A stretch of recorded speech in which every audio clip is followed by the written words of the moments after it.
Vous connaissez certainement Tchassofia. Vous en avez entendu certainement à travers les médias classiques, dont le BFM TV ou de LCI et tant d'autres. Parlant de Tchassofia, oui, c'est un coin où ça fait énormément chaud actuellement. L'offensive russe est en train de pilonner les hommes de Zelensky. Mais il y a quelque chose qui sort de l'ombre. Il y a un régiment qui était réputé être l'un des régiments les plus redoutables, l'un des régiments les plus efficaces, l'un des régiments les plus pertinents, les plus costauds, l'un des régiments les plus effrayants du côté de M. Zelensky. C'était le régiment des régiments, le régiment, c'est-à-dire le top des régiments, qu'on appelait, parce que maintenant ce que je m'apprête à vous dire, c'est autre chose. Ce régiment, on l'appelait Kraken, le régiment Kraken. Et ce régiment était censé protéger les troupes. Mais ce que nous venons d'apprendre là, dans la bouche d'un prisonnier de M. Zelensky, du côté russe, ça anéantit tout espoir de victoire de M. Zelensky sur le terrain. Mesdames et messieurs, Tchassofia, c'est chaud. On nous a dit, la Russie ne peut pas, il faut pas que Tchassofia tombe. Alors, chères dames, chers messieurs, chères demoiselles, d'abord, permettez-moi de vous dire de continuer à vous abonner sur ma chaîne YouTube Kanté J Visionnaire. Oui, abonnez-vous massivement sur cette chaîne Kanté J Visionnaire, le vrai.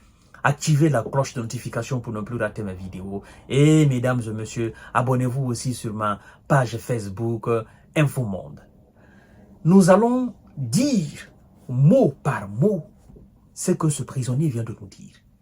Partagez la vidéo, mesdames et messieurs. Envoyez cette vidéo à tous vos amis au niveau des plateformes WhatsApp, Telegram. Envoyez partout.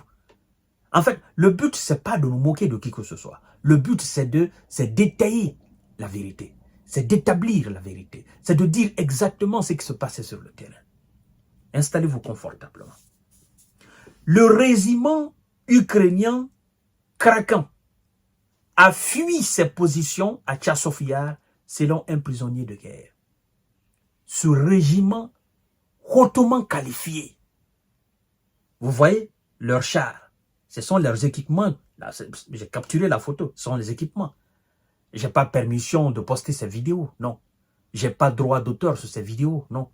De toutes les façons, ce sont des vidéos qui sont automatiquement supprimées par les réseaux sociaux. Dès que vous les montez, paf, on les enlève. Et vous avez des sanctions après. Donc, je ne peux pas me permettre de poster des vidéos.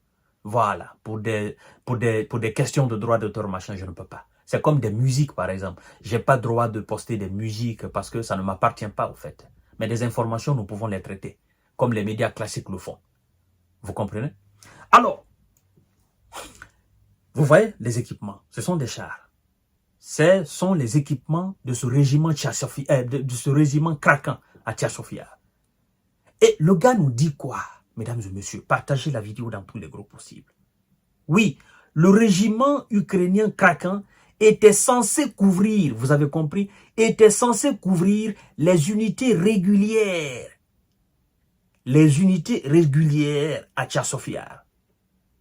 Donc, ce régiment, c'était le top des tops, qui était censé sécuriser, protéger les unités régulières. Vous comprenez? Alors, mesdames et messieurs, mais a fui ses positions, a déclaré un prisonnier de guerre. Il dit, je cite, « Ils avaient promis que Kraken nous couvrirait. Et quand nous sommes arrivés, le commandement savait déjà qu'il était parti. En général, nous avons été abandonnés, » a expliqué Vladimir Grivnev, qui avait été mobilisé dans l'armée ukrainienne à Kherson en 2023. Pourquoi ils ont fui? Parce que la puissance de l'armée russe qui avance lentement, sûrement, à pas d'éléphant, à pas géant, c'est-à-dire, en fait, l'armée russe, c'est comme, disons, c'est comme un ensemble d'éléphants, au fait. Vous voyez, quand les éléphants passent là, sur des petites herbes là, Vous comprenez? Un ensemble, troupeau d'éléphants passe comme ça, ben ça fait énormément mal. Quand ils passent comme ça dans un champ de maïs, dans un champ de je ne sais quoi encore, ils cassent tout, ils passent. Il faut des temps pour que ça repousse derrière. L'armée russe, c'est comme ça. Et donc, quand le régiment craquant a su réellement qu'elle n'était plus en position de force, au lieu d'informer les unités régulières qu'il était censé protéger et couvrir, le commandement n'a pas fait cela. Le commandement a laissé venir les unités du régulier. Et quand les gars sont venus, ils ont été étonnés de voir que le régiment n'est plus là. Mais pourquoi le régiment n'est plus là? Parce que le régiment a compris en réalité ce qui vient là, ce qui vient en face d'eux, ils ne peuvent pas. La puissance, elle est inégalée. Vous voyez, c'est à cause de tout ça que les gars n'arrivent pas à tenir leur position. C'est à cause de tout ça que les gars, n'est-ce pas, arrivent à perdre les villages. Et de perte en village, ben, ça fait de très grandes positions pour les Russes. Et eux, ils sont sur le reculoir. Ils ne font que reculer stratégiquement, parce que c'est ce qu'on nous dit. Oh, c'est un repli stratégique. Oh non, ce village n'est pas important. Cette ville n'est pas importante. Bon, il faut comme... Ce sont des défaites enregistrées. Vous voyez, mesdames et messieurs, c'est pas nous qui l'ont dit, c'est pas nous qui le disons. Ce sont des soldats, des gars de Zelelin qui étaient censés réellement arrêter l'avancée russe, mais qui sont faits malheureusement prisonniers et qui avouent cela, qui disent clairement.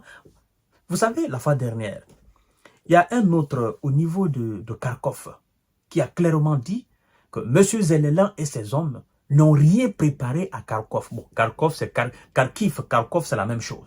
Ils ont dit qu'à Kharkiv, les éléments de Zelelin n'ont absolument rien préparé en termes défensifs. Et que c'est ce qui explique d'ailleurs, n'est-ce pas, cette victoire triomphante, hein, triomphale de l'armée russe, n'est-ce pas, tout autour de Kharkiv. Même si jusqu'à présent Kharkiv reste encore intact, voilà, qui est chaque fois inquiété, bombardé. Mais si on s'en tient aux propos de M. Vladimir Poutine, il a dit clairement que Kharkiv n'était pas pour le moment dans leur plan. Il n'avait pas encore de plan où il faut capturer Kharkiv. D'ailleurs, il est allé expliquer que les opérations et aux alentours de Kharkiv étaient une réponse des opérations militaires de M. Zelensky et ses alliés sur la ville Belgorod, une ville frontalière de Russes. Vous voyez? Donc, actuellement, c'est la débandade totale. Donc, le régiment qui était censé couvrir les autres, si ce régiment fuit, comment voulez-vous que les unités régulières fassent, n'est-ce pas, tiennent tête à l'armée russe? Vous, vous êtes plus haut que nous. Et vous, vous fuyez. Nous avons confiance en vous. Nous pensions que c'est vous qui avez la capacité de nous couvrir dans nos opérations. Mais si vous n'arrivez pas à nous couvrir, comment voulez-vous alors que nous avançons? Pour nous, là, c'est défaite assurée avant même le commencement des actes. Voilà, chères dames, chers messieurs, chères demoiselles, je ne vais pas abuser de votre temps. Vous avez la quintessence de cette émission. Partagez-la dans tous les groupes possibles. À tout à l'heure pour notre série d'informations de décortiquage. Ça va de mal en pire pour M. Zelensky et ses hommes. Merci.